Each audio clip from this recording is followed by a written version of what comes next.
राम धुन में मगन, राम चरित्र में मगन, राममय जीवन, राममय रंग, राममय ढंग, सब कुछ राम।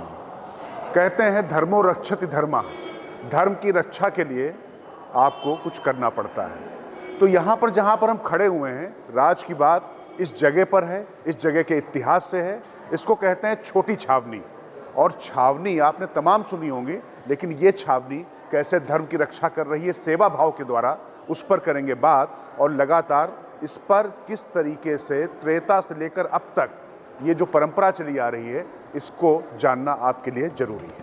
ये वही अयोध्या है जिसे युद्ध में कोई जीत न सका। ये वही अयोध्या है जिसे शत्रुओं का कभी भय नहीं रहा। ये वही अयोध्या है जहां के प्रतापी राजाओं ने न केवल धरती में बल्कि देवलोक में युद्ध लड़े। ये वही अयोध्या है जहां की सुरक्षा का जिम्मा खुद बजरंगबली ने अपनी भुजाओं में ले रखा है। लेकिन इसी अयोध्या में एक राज की बात और छिपी हुई है। वो ये है कि जिस धाम में राम ने धर्म की रक्षा के लिए जन्म लिया, जिस धाम में धर्म ध्वजा की कीर्ति को खुद हनुमान संभाले हुए हैं, उसी धाम अयोध्या में धर्म रक्षार्थ साधु संतों ने शताब्दियों पूर्व अपनी छावनियां स्थापित की थी। जी हाँ, अयोध्या एकमात्र तीर्थ स्थल है जहां पर धर्म के प्रचार और प्रसार के लिए धर्म छावनी स्थापित है। आपने सेना की छावनियों के बारे में सुना होगा, अर्धसैनिक बलों की छावनियों के बारे में सुना होगा, लेकिन क्या धर्म की रक्षा के लिए भी छावनियां स्थापित हुई हैं, इस बारे में जानकारी है? तो ये राज की बात हम आपको बताने जा रहे हैं अयोध्या से, कि कैसे धर्म की रक्षा के लिए, शिक्षा दीक्षा के प्रचार और प्रसार के लिए, राम के नाम, राम के गुण, राम की मर्यादा बताने के लिए कैसे छावनियों की स्थापना हुई थी। और ये छावनियां उन छावनियों से प्रकृति में बिल्कुल अलग थी।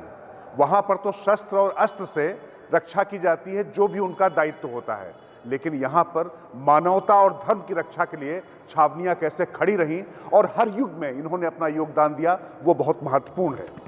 वर्तमान अयोध्या की बात करें तो यहाँ पर सबसे ज्यादा प्रचलित मणि रामदास की छावनी है, जिसके मुखिया हैं श्री नृत्य गोपाल दास। नृत्य गोपाल दास जी ही श्री राम जन्मभूमि तीर्थ क्षेत्र ट्रस्ट के अध्यक्ष भी हैं और इस छावनी का योगदान राम मंदिर आंदोलन को शीर्ष पर पहुंचाने में काफी महत्वपूर्ण रहा है। मणिराम दास की छावनी के साथ ही तपस्वी छावनी, छोटी छावनी, बड़ी छावनी, नई छावनी भी धर्म और अध्यात्म की ललक को समेटकर अयोध्या के इतिहास और भविष्य को समृद्ध कर रही हैं। अयोध्या में स्थापित छावनियों के इतिहास में जाएं तो मान्यता है कि सबसे प्राचीन तपस्वी छावनी है। तपस्वी छावनी संतों के तप की स्थली रही है। मान्यता है कि तपस्वी छावनी से चली परंपरा से पृथक होते संतों ने ही अलग अलग छावनियों की स्थापना अयोध्या में की। दिलचस्प बात यह है कि आज के दौर में छोटी छावनी का दायरा ही सबसे बड़ा है और छोटी छावनी वास्तव में वर्तमान समय में सबसे बड़ी हो चुकी है।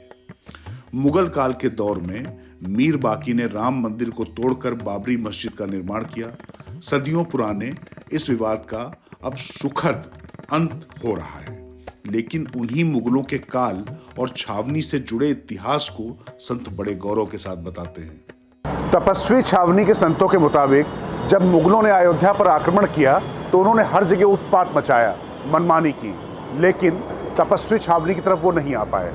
तो सवाल ये था कि आखिर क्या उन्होंने अस्त्र शस्त्र से अपनी रक्षा की?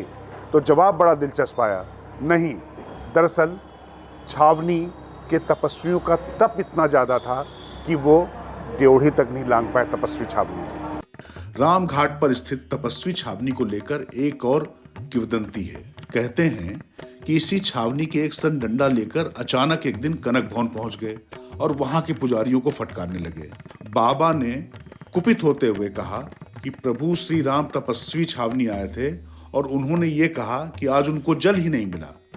तब कनक भवन के पुजारी मंदिर में पहुंचे और देखा कि वाकई उस दिन भगवान के लिए वो जल रखना ही भूल गए थे। कुल मिलाकर राज की बात यह है कि अयोध्या की दिव्यता के ये वो प्रतीक हैं जो लोगों की जानकारी से बाहर रहकर तप में लीन है, धर्म की रक्षा में लीन है। अयोध्या की हर छावनी में धर्म की तमाम ऐसी चमत्कारिक घटनाएं राज के रूप में सिमटी हुई हैं, जिनके बारे में यहाँ के संत बड़े चाव से बात करते हैं। अयोध्या में जितना महत्व श्री राम का है, जितना महत्व पवनसुत हनुमान का है, जितना महत्व सरयू का है, उतना ही महत्व इस महिमा को संजोकर रखने वाली छावनियों का भी है। इन छावनियों में रहने वाले संत राजा राम के वो सैनिक हैं जिन्होंने राम नाम के ब्रह्मास्त्र से इसकी रक्षा, धर्म का प्रसार करके रखा हुआ है।